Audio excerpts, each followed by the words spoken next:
ദില്ലിയിൽ AICC വിളിച്ച കേരളത്തിലെ കോൺഗ്രസ് നേതാക്കളുടെ യോഗത്തിൽ കെ സുധാകരനെ അധ്യക്ഷ സ്ഥാനത്തു നിന്നും മാറ്റേണ്ടെന്ന് തീരുമാനിച്ചു. നേതൃമാറ്റം ചർച്ചയായില്ല. ശശി തരൂരിനും വിമർശനം. ഐക്യത്തോടെ മുന്നോട്ടു പോകണമെന്ന് ഹൈക്കമാൻഡ്. പരസ്യ പ്രസ്താവനയ്ക്കും വിലക്കേർപ്പെടുത്തി. ദില്ലിയിൽ നിന്ന് സിബി ജോസഫിന്റെ വിശദമായ റിപ്പോർട്ടിലേക്ക്. അന്ന, എന്തായാലും കേരളത്തിലെ കോൺഗ്രസിൽ ഒരു നേതൃമാറ്റം ഉണ്ടാവില്ല എന്ന് ഹൈക്കമാൻഡ് ഇപ്പോൾ വ്യക്തമാക്കിയിരിക്കുന്നു. ഇന്ന് വൈകിട്ട് 4:30 മുതൽ 7 മണി വരെ തുടർച്ചയായ മീറ്റിംഗിന് ശേഷമാണ് കേരളത്തിലെ നേതാക്കളെല്ലാം തന്നെ വിളിച്ചിരുത്തിയുള്ള മീറ്റിംഗിന് ശേഷമാണ് ഇപ്പോൾ ഹൈക്കമാൻഡിൽ ഈ നിലപാട് വ്യക്തമാക്കിയിരിക്കുന്നത്. അതായത് തദ്ദേശ നിയമസഭാ തെരഞ്ഞെടുപ്പുകൾ അടുത്തിരിക്കെ ഈ തെരഞ്ഞെടുപ്പുമായി ബന്ധപ്പെട്ടുകൊണ്ട് ജനങ്ങൾക്ക് ഇടയിൽ ഇറങ്ങി ഐക്യത്തോടെ പ്രവർത്തിക്കാനൊരു ആഹ്വാനമാണ്, അത്തരത്തിലൊരു നിർദ്ദേശമാണ് ഹൈക്കമാൻഡ് നൽകിയിരിക്കുന്നത്. മാത്രമല്ല KPCC അധ്യക്ഷ സ്ഥാനത്ത് കെ സുധാകരൻ തുടരുമെന്നുള്ളതാണ് ഇതിൽ ഏറ്റവും പ്രധാനപ്പെട്ട കാര്യം.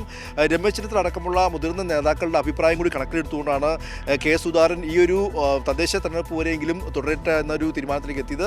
ഈ ഒരു സമയത്ത് കെ സുധാകരനെ മാറ്റിയാൽ അത് വലിയ തിരിച്ചടി അല്ലെങ്കിൽ വലിയ രീതിയിൽ പൊട്ടിത്തെറിയിലേക്ക് കോൺഗ്രസ് മാറുമെന്ന ഒരു വിലയിരുത്തൽ കൂടി മുതിർന്ന നേതാക്കളുടെ ഇടയിലുണ്ടായി. അങ്ങനെയാണ് ഹൈക്കമാൻഡ് ഇപ്പോൾ ഒരു സംസ്ഥാന നേതൃമാറ്റം തങ്ങളുടെ അജണ്ടയിലില്ല എന്ന് കേരള നേതാക്കളെ വ്യക്തമാക്കിയിരിക്കുന്നത്. അതേസമയം തന്നെ ശശി തരൂരിൻ്റെ അടക്കമുള്ള ഈ ഒരു പരാമർശങ്ങളിൽ വളരെ വലിയ അതൃപ്തിയും ഹൈക്കമാൻഡ് ചർച്ച ചെയ്തിട്ടുണ്ട്.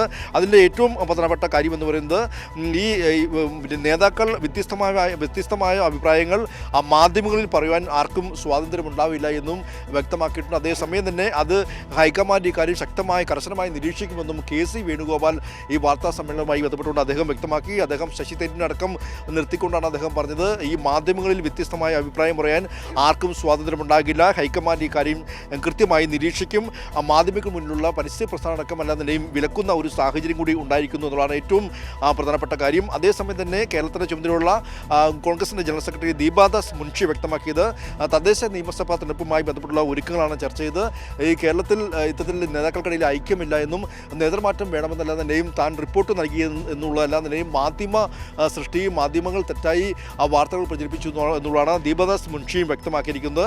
എന്തായാലും ഈ യോഗത്തിൽ രാഹുൽ ഗാന്ധിയും പ്രിയങ്ക ഗാന്ധിയും മല്ലികാർജ്ജുൻ ഖാർഗെ അടക്കമുള്ള KC വേണുഗോപാൽ അടക്കമുള്ള നേതാക്കളുടെ നേതൃത്വത്തിലായിരുന്നു യോഗം. KPCC പ്രസിഡന്റ് അടക്കമുള്ള ആളുകളെല്ലാം തന്നെയും ഇവിടെ എത്തിയിരുന്നു. മുല്ലപ്പള്ളി രാമചന്ദ്രനും K മുരളീധരനും മാത്രമാണ് വിട്ടുനിന്നത്. ഈ രണ്ട് നേതാക്കന്മാരും ഹൈക്കമാൻഡിനെ വിവരം അറിയിച്ചിരുന്നു എന്നും പിന്നീട് നേതാക്കന്മാർ പറയുകയും ചെയ്തു. എന്തായാലും ഇതിൽ ഏറ്റവും പ്രധാനപ്പെട്ട കാര്യം KPCC പ്രസിഡന്റ് സ്ഥാനത്തു നിന്നും കെ സുധാകരനെ മാറ്റണമെന്ന ആവശ്യം പല നേതാക്കൾ ഉയർത്തിയെങ്കിലും പരസ്യമായി തന്നെ ഉയർത്തിയെങ്കിലും മുല്ലപ്പള്ളി അടക്കമല്ലാതിനെയും കത്തിലൂടെ ആവശ്യപ്പെട്ടെങ്കിലും ആ നേതൃമാറ്റം വേണ്ട എന്നുള്ള തീരുമാനത്തിലേക്ക് ഹൈക്കമാൻഡ് എത്തി എന്നുള്ളതാണ് ഏറ്റവും പ്രധാനപ്പെട്ട കാര്യം. ഐക്യത്തോടെ മുന്നോട്ട് പോകാനുള്ളൊരു ആഹ്വാനം പ്രവർത്തകർക്ക് നൽകിയതായി KC വേണുഗോപാലും വ്യക്തമാക്കുന്നു. എന്തായാലും ഈ ഒരു തദ്ദേശ തെരഞ്ഞെടുപ്പ് വരെ ഈ KPCC അധ്യക്ഷ സ്ഥാനത്ത് കെ സുധാകരൻ തുടരും. പാർട്ടിയെ ശക്തമായി ഐക്യമായി മുന്നോട്ട് കൊണ്ടുപോകുമെന്ന് കെ സുധാകരൻ വ്യക്തമാക്കിയിരിക്കുന്നു. VD സതീശൻ അടക്കമുള്ള ആളുകളുടെ ഏറ്റവും പ്രധാനപ്പെട്ട ഒരു വിഷയമായിരുന്നു അല്ലെങ്കിൽ പ്രധാനപ്പെട്ട ആഗ്രഹമായിരുന്നു കെ സുധാകരനെ മാറ്റമെന്നുള്ളത്. എല്ലാ നേതാക്കന്മാരും ഇതേ ആവശ്യം ഉന്നയിച്ചിരുന്നു. പക്ഷേ ഇപ്പോൾ ഹൈക്കമാൻഡിൻ്റെ അടുത്ത് ഒരു തീരുമാനം വന്നിരുന്നത് KPCC അധ്യക്ഷ സ്ഥാനത്ത് കെ സുധാകരൻ തുടരും എന്നുള്ളത് തന്നെയാണ് ഏറ്റവും പ്രധാനപ്പെട്ട കാര്യം. അതേസമയം തന്നെ വ്യത്യസ്തമായ അഭിപ്രായങ്ങൾ ഇത്തരത്തിൽ ഈ മാധ്യമങ്ങൾക്ക് മുന്നിൽ പറയാൻ പാടില്ല എന്നുള്ള ശക്തമായ താക്കീതും ഇപ്പോൾ നൽകിയിരിക്കുകയാണ് അന്ന.